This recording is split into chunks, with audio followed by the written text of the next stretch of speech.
नमस्कार, मी संस्कृती आणि आपण पाहत आहात नवा मराठा। पंजाबमधील शेतकऱ्यांच्या आंदोलनासंदर्भात एक महत्त्वाची बातमी समोर आलेली आहे।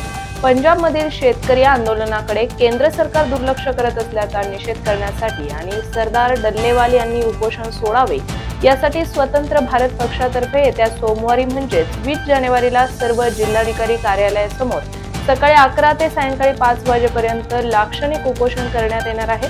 त्यामुळे या उपोषणामध्ये सर्व शेतकरी संघटनांच्या प्रतिनिधींनी सहभागी व्हावे असे आवाहन अनिल घनवट यांनी केले आहे। कारण एका वर्षापासून पंजाब आणि हरियाणा राज्यांच्या सीमेवर शेतकऱ्यांचे आंदोलन सुरू आहे। शेती व्यवसायातील अनिश्चितता आणि असुरक्षितता पाहता या शेतकरी संघटनांनी उत्पन्नाची हमी मागितली आहे। आपले म्हणणे सरकार दरबारी मांडण्यासाठी शेतकरी दिल्लीला जाण्यासाठी पंजाबमधून निघाले, मात्र हरियाणा राज्याच्या सीमेवर शेतकऱ्यांना रोखण्यात आले आहे। कृषी मंत्र्यांनी त्यांच्याशी चर्चा करून प्रश्न सोडवावा अशी त्यांची रास्त अपेक्षा आहे। मात्र तब्बल 11 महिने झाले तरी केंद्र सरकार या आंदोलनाची दखल घेण्यास तयार नाही। त्यामुळे भारतीय किसान युनियन संघटनेचे अध्यक्ष सरदार जगजीत सिंग डल्लेवाल यांनी उपोषणाला सुरुवात केली। आज 50 दिवस उलटून गेले तरी सरकार बोलणी करण्यास तयार नाही। 50 दिवसात त्यांनी पाणी सोडून काहीच ग्रहण केलेले नाही।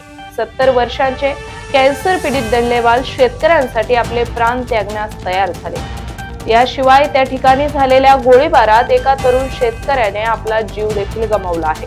तसेच सरकारने केलेल्या या कारवाईत अनेक शेतकरी जखमी देखील झालेले असून काहींची दृष्टी गेली आहे। शेतकरी आंदोलकांना ज्या पद्धतीने सरकार वागणूक देत आहे हे अतिशय निषेधार्ह आहे। शांततेच्या मार्गाने अहिंसक पद्धतीने हे आंदोलन सुरू आहे। मात्र आता आंदोलन चिरडण्यासाठी सरकार आंदोलन हिंसक होण्याची वाट पाहत आहे असे घनवट यांनी म्हटले आहे। तर पाहूयात या प्रकरणी सविस्तर व्हिडिओ।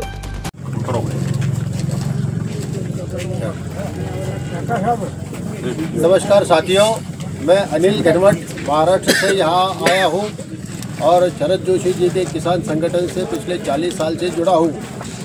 आज यहाँ मैं खनौरी बॉर्डर पे मेरे साथ हमारे भाई अभिमन्यु कुहार जी है, जो डल्लेवाल जी के नेतृत्व में जो आंदोलन चल रहा है। आज 43वां दिन है उसका आंदोलन चल रहा है। उनकी तबीयत बहुत नाजुक हो चुकी है और फिर भी उसका कुछ सरकार संज्ञान नहीं ले रही है।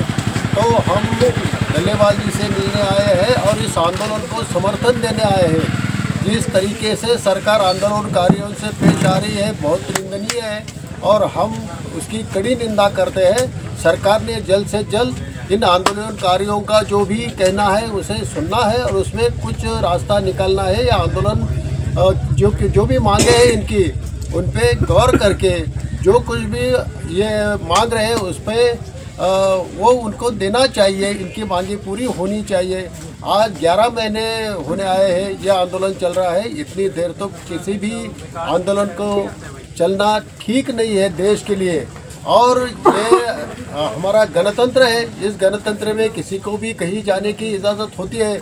और आपने इन लोगों को 1 साल भर यहाँ पे रोक के रखा है। बिल्कुल हमारे डेमोक्रेसी में नहीं आता है, ये डेमोक्रेसी है ही नहीं, ये गुंडा राज चल रहा है। हम इसका निषेध करते हैं। और जिस तरीके से सरकार आंदोलन ये ख़त्म करने के लिए जो चालें चल रही है उसका हम निषेध करते हैं। मैं विनती करता हूं अभिमन्यु कुहार जी से, तो महाराष्ट्र के लोगों के लिए वो अपने जो भी उनका मनोगत है वो पेश करें। सबसे पहले हम अनिल घनवट जी का बहुत बहुत धन्यवाद करते हैं, जो लंबे समय से इनका भी अपना संघर्ष का एक इतिहास रहा है किसानों के अधिकारों के लिए। और अनिल घनवट जी हमेशा एक ये बात कहते हैं कि भाई कम से कम एक बेंचमार्क तय होना चाहिए कि भाई किसान की फसल इससे नीचे नहीं बिकेगी। और साथ में इंटरनेशनल जो मार्केट है वो भी एक्सपोर्ट के लिए खुलने चाहिए। एक्सपोर्ट संबंधित रेस्ट्रिक्शन जो लगाई जाती है हमारी सरकारों द्वारा उससे किसानों को बहुत ज़्यादा नुकसान होता है। वैसी एक्सपोर्ट प्रतिबंध, एक्सपोर्ट रेस्ट्रिक्शन नहीं लगाए जाने चाहिए। और जो इम्पोर्ट ड्यूटी भी होती है, इम्पोर्ट ड्यूटी को भी हाई रखना चाहिए ताकि हमारे किसानों को अधिकार मिल सके, हमारे किसानों को उचित मूल्य मिल सके। खासकर जो प्याज के किसानों के लिए महाराष्ट्र में जो एक लंबा संघर्ष जो लड़ा जाता है, वो हर साल जो स्थिति बनती है सरकार एक्सपोर्ट बंद कर देती है, उसके विषय पे अनिल घनवट जी, इनकी पूरी जो टीम आई है वो लगातार लंबा संघर्ष करती रही है। और हम अपने दोनों फोरमों की तरफ से हमारे हरियाणा से बहुत ही सम्मानित हमारे किसान नेता रामफल कंडेला जी, पूरी टीम है उनकी, छाजू राम जी हैं, अनिल जी हैं, हमारे जितने भी साथी हैं, डॉक्टर साहब हैं, ये साथी लगातार और दोनों फोरमों की तरफ से हम लगातार इनका धन्यवाद करते हैं महाराष्ट्र के किसानों का। और जब आज बातचीत भी कर रहे थे तो रामफल जी और डॉक्टर अनिल घनवट जी को भी पुराने अपने संघर्ष भी इन्होंने याद किया। जब हरियाणा के किसान महाराष्ट्र जाते थे, महाराष्ट्र के किसान हरियाणा में आते थे, तो विशेष तौर पे हम महाराष्ट्र के किसानों से ये अपील करना चाह रहे हैं, ये रिक्वेस्ट करना चाह रहे हैं कि सरदार जगजीत सिंह डल्लेवाल जी, जिनके आमरण अनशन को आज 43वां दिन हो चुका है, जिनकी स्थिति बहुत ही ज़्यादा नाजुक है, कल उनका ब्लड प्रेशर 75/45 तक आ गया था, 75/45 तक आ गया था, और पल्स रेट भी उनका 37-38 तक आ गया था। वो पूरे देश के किसानों के लिए संघर्ष कर रहे हैं और उन्होंने स्पष्ट तौर पे ये कहा है कि जिस रास्ते पे मैं चल पड़ा हूँ उस रास्ते की एक ही मंजिल है, या तो एमएसपी गारंटी कानून बनेगा या फिर मेरी इसी सड़क पे कुर्बानी होगी, शहादत होगी। और कल जो माननीय सुप्रीम कोर्ट की कमेटी उनसे मिलने आई थी, उनसे भी उन्होंने एक ही बात कही कि महत्वपूर्ण ये नहीं है कि मैं जिंदा रहूंगा या नहीं रहूंगा, महत्वपूर्ण ये है कि मेरे देश के किसानों को एमएसपी की गारंटी मिलनी चाहिए। मेरी महाराष्ट्र के तमाम किसान साथियों से हाथ जोड़ के प्रार्थना है, निवेदन है, जो भी कार्यक्रम, जो भी भावना सरदार जगजीत सिंह डल्लेवाल जी बयान करें, उस भावना के अनुसार आप महाराष्ट्र में भी उन कार्यक्रम को बड़ी मजबूती से लागू करें, ताकि इस आंदोलन को हम जल्दी से जल्दी जीत सकें। सरकार को घुटनों के बल आना पड़े, जब पूरा देश इकट्ठा हो जाएगा तब सरकार को घुटनों के बल जरूर आना पड़े। आज आम्ही खनौरीच्या बॉर्डरवरती आहोत, ज्या ठिकाणी शेतकऱ्यांचं आंदोलन सुरू आहे। पंजाब हरियाणाचे शेतकरी इथं मोठ्या संख्येने, ते हजारोंच्या संख्येने आहेत आणि इथे त्यांना अडवण्यासाठी पलीकडे 100 मीटरवरती जी खनौरी बॉर्डर आहे, पंजाब आणि हरियाणाची बॉर्डर आहे, तिथे हजारो पोलीस तिथं यांना रोखण्यासाठी बसलेले आहेत। तिथं बॅरिकेड्स लावलेले आहेत, वेगवेगळ्या गाड्यांचे ताफे तिथं उभे आहेत आणि हे सगळं शेतकऱ्यांच्या मागण्या ज्या आहेत त्या सरकारने ऐकून घ्याव्यात म्हणून हे दिल्लीला चाललेले होते। सरकारने सांगितलं तुम्ही ट्रॅक्टर घेऊन येऊ नका, तर हे म्हटले आम्ही बसने जातो, ट्रेनने जातो। ते म्हणले तसं पण यायचं नाही। शेतकरी म्हटले आम्ही पायी जातो, तर पायी जाणाऱ्या शेतकऱ्यांवरती गोळीबार केला। हा एक शेतकरी शहीद झाला, हुतात्मा झाला, अनेकांना जखमी व्हावं लागलं। आणि असं असताना सुद्धा आता जवळजवळ 11 महिने झाले हे आंदोलन इथं सुरू आहे, तरीसुद्धा सरकार यांच्या मागण्यांचा विचार करायला तयार नाही, बोलायला तयार नाही। हे अतिशय वाईट गोष्ट आहे। ही लोकशाही आहे आणि लोकशाहीमध्ये जर नागरिकांना त्यांचं स्वतःचं म्हणणं मांडून दिलं जात नसेल तर ही कसली आली लोकशाही। त्यांच्या सगळ्याच मागण्या आपल्याला मान्य आहेत असं नाही, परंतु कुठलंही शेतकऱ्यांचं आंदोलन असो त्याला अशा पद्धतीने जर सरकार ट्रीट करत असेल, त्याला अशा पद्धतीने जर सरकार त्याला रोखण्याचा प्रयत्न करत असेल तर हे अन्यायकारक आहे। आणि याच्या विरोधात, या अन्यायाच्या विरोधात समर्थन देण्यासाठी मी अनिल घनवट, स्वतंत्र भारत पक्षाचा राष्ट्रीय अध्यक्ष, शेतकरी संघटनेचा माजी अध्यक्ष या ठिकाणी उपस्थित आहेत। इथे सीमाताई नरोडे या स्वतंत्र भारत पक्षाच्या महिला आघाडीच्या प्रदेशाध्यक्षा आणि शेतकरी संघटनेच्या पश्चिम महाराष्ट्राच्या अध्यक्ष आहेत। तसेच आमच्याबरोबर जालन्याहून आलेले विश्वंभर भानुसे, घनसांगवी तालुक्याचे युवा आघाडीचे अध्यक्ष, आणि ज्यांच्या हातामध्ये कॅमेरा आहे ते रुपेश शंके, लातूर जिल्ह्याचे युवा आघाडीचे अध्यक्ष आहेत। आम्ही सर्वजण इथे यांना या आंदोलनाला समर्थन देण्यासाठी आलेलो आहोत। त्यांच्या मागण्या काही आपल्या थोड्या वादग्रस्त असतीलही, परंतु कुठल्याही शेतकरी आंदोलनाला सरकारने अशा पद्धतीने चिरडण्याचा प्रयत्न करू नये म्हणून आम्ही या आंदोलनाला समर्थन देण्यासाठी आलेलो आहोत। आणि गरज पडली तर महाराष्ट्रातून सुद्धा मोठ्या संख्येने आपल्याला सरकारच्या विरोधात हे आंदोलन उभं करावं लागणार आहे। पंजाब हरियाणाच नाही तर सगळ्या भारतातला शेतकरी आता एकजूट होऊन सरकारच्या विरोधामध्ये उभा राहिला पाहिजे। याची ही सुरुवात समजून आपण सर्वांनी पुढील एका मोठ्या आंदोलनाची तयारी करावी असं मला वाटतं। धन्यवाद। 11 महिन्यापासून पंजाबचे शेतकरी दिल्लीकडे त्यांच्या मागण्या घेऊन जात आहेत, परंतु या पंजाब आणि हरियाणा बॉर्डरवर हरियाणा सरकारने या शेतकऱ्यांना अडवून ठेवलेलं आहे। गेल्या 11 महिन्यापासून हे शेतकरी स्वतःचं भाजी भाकर, स्वतःचं राशन राहणं खाणं सगळं स्वतः या ठिकाणी करत असताना सरकारकडून मात्र या शेतकऱ्यांची बेदखल करण्यात आलेली आहे. सरकार शेतकऱ्यांना कसलीही चर्चा करायला तयार नाही, शेतकऱ्याचे प्रश्न जाणून घ्यायला तयार नाही.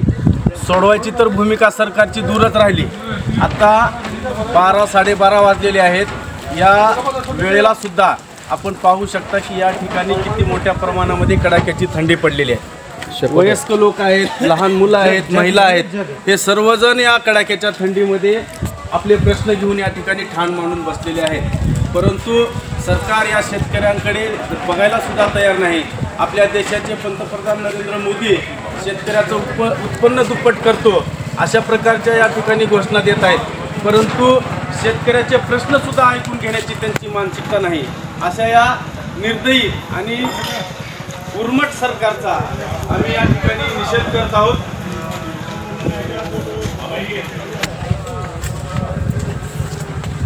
आणि या ठिकाणी सरकार चर्चेला सुद्धा यायला तयार नाही. सरकारला जर या शेतकऱ्यांना माणूस म्हणून समजणं वाटत नसेल तर हे सरकार शेतकऱ्याचं भलं करू शकत नाही. त्यामुळे या सरकारला यापुढे अख्ख्या भारतातील शेतकरी एकत्र येऊन एक मोठं जनआंदोलन या ठिकाणी उभं करून सरकारला धडा शिकवल्याशिवाय आता यापुढे शेतकरी स्वस्थ बसणार नाही. एवढे या ठिकाणी सांगतो. सोमवार दिनांक 20 जानेवारी रोजी स्वतंत्र भारत पक्षाने एक राज्यव्यापी आंदोलन जाहीर केलेलं आहे. हे आंदोलन आहे केंद्र सरकारचा निषेध करण्यासाठी. निषेध का करायचा? गेली जवळपास वर्षभर पंजाब आणि हरियाणाच्या खनोरी आणि शंभू बॉर्डरवरती शेतकऱ्यांचं आंदोलन सुरू आहे. शेतकरी आपल्या मागण्या घेऊन दिल्लीकडे जात असताना हरियाणाच्या पोलिसांनी त्यांना गेली वर्षभर तेथे रोखून धरलेलं आहे. आंदोलन चिरडून काढण्यासाठी बळाचा वापर झाला. एका शेतकऱ्याचा गोळीबारामध्ये मृत्यू झाला. अनेक जण जखमी झालेले आहेत. सरकार बोलणी करायला तयार नाही. अनेक वेळा यांनी विनंती केली, प्रयत्न केले, परंतु कुणीही जबाबदार मंत्री बोलणी करण्यासाठी पंजाबच्या या शेतकऱ्यांकडे यायला तयार नाही. हे पाहून त्या संघटनेचे नेते सरदार जगजीत सिंग डल्लेवाल यांनी उपोषण आरंभ केले. पाण्याशिवाय ते काहीही घेत नाहीत. याला आज 52 दिवस झाले. त्यांची शारीरिक प्रकृती अतिशय गंभीर अवस्थेमध्ये येऊन पोचलेली आहे. तरीसुद्धा सरकार या आंदोलनाची दखल घ्यायला तयार नाही, त्यांच्याशी बोलणी करायला तयार नाही, उपोषण सोडवण्याचा प्रयत्नही करायला तयार नाही. आणि या सरकारच्या भूमिकेचा, त्यांच्या या वृत्तीचा निषेध करण्यासाठी, धिक्कार करण्यासाठी सोमवारी स्वतंत्र भारत पक्षाच्या नेतृत्वाखाली हे आंदोलन ठेवलेलं आहे. आंदोलन स्वतंत्र भारत पक्षाने जरी पुकारलेलं असलं तरी या आंदोलनामध्ये सर्व शेतकरी संघटना, सर्व सामाजिक संघटना ज्यांना शेतकऱ्यांच्या विषयी कळवळ आहे, ज्यांना शेतकऱ्यांचं भलं व्हावं असं वाटतं, सर्व राजकीय पक्ष ज्यांना वाटतं की सत्ताधारी पक्षाकडून शेतकऱ्यांवरती अन्याय होतो आहे, आंदोलनाची दखल घेतली नाही, आंदोलन चिरडण्याचा प्रयत्न केला जात आहे, या सर्वांनी या आंदोलनामध्ये सहभागी व्हावं. या आंदोलनामधील सर्वच मागण्या शरद जोशी प्रणीत शेतकरी संघटनेला किंवा स्वतंत्र भारत पक्षाला मान्य असतील असं नाही. परंतु ज्या पद्धतीनं सरकार या आंदोलनाला वागणूक देत आहे, ज्या पद्धतीने आंदोलन चिरडण्याचा प्रयत्न करत आहे, एक शेतकरी नेता आपल्या जीवाची बाजी लावतो आणि त्याची काही दखल सरकार घ्यायला तयार नाही. सरकारला ते मेले काय जगले काय अशी फिकीर नाही. तर याचा निषेध करण्यासाठी 20 जानेवारी रोजी सर्व महाराष्ट्रातील सर्व जिल्हाधिकार्यालयांसमोर सकाळी 11 ते सायंकाळी 5 वाजेपर्यंत एक दिवसाचं लाक्षणिक उपोषण करण्याचं आंदोलन आहे. या आंदोलनामध्ये सर्व शेतकरी संघटना, सामाजिक संघटना, काही राजकीय पक्ष ज्यांना ही भूमिका योग्य वाटत असेल त्यांनी मोठ्या प्रमाणामध्ये सहभागी व्हावं अशी स्वतंत्र भारत पक्षाची इच्छा आहे. आज यांनी पंजाबमधलं आंदोलन चिरडलं, उद्या महाराष्ट्रातलं चिरडतील, उद्या आणखी कुठल्या राज्यामधलं आंदोलन चिरडतील.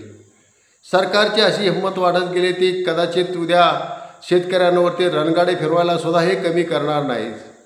सरकारचा हा आडदांडपणा रोखण्यासाठी त्यांना अशा पद्धतीने शेतकरी आंदोलनाला वागवण्याला पायबंद घालण्यासाठी सोमवारी 20 तारखेला मोठ्या प्रमाणे शेतकऱ्यांनी आणि शेतकऱ्यांच्या हितचिंतकांनी या आंदोलनामध्ये सहभागी व्हावं अशी अपेक्षा.